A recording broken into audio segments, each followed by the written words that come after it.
You don't need to memorize 20 Italian numbers. In fact, once you reach 17, Italian basically starts giving you the answer.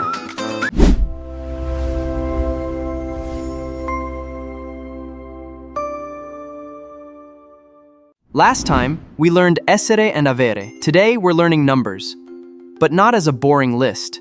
I'll show you what you actually need to memorize and where the pattern takes over. Let's build them in 3 simple blocks. Block 1. Block 1, 1 to 10. These are the base numbers.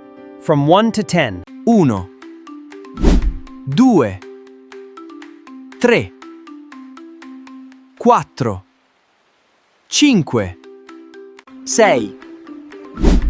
7, 8, 9, 10.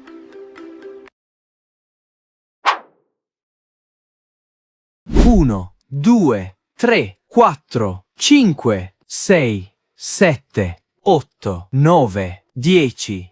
And remember number 6, say. It sounds exactly like say, as in to say, you are. Don't worry about confusing them. Context makes the meaning clear.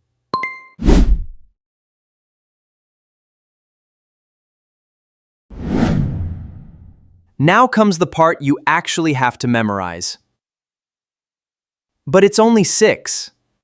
11, 12, 13, 14, 15, 15, 16. You didn't learn 3 completely new numbers. You reused 3 numbers you already knew. 17, 18, 19, 20. Italian with Nova. Learn 1 Italian phrase every day. Speak Italian. Live Italian.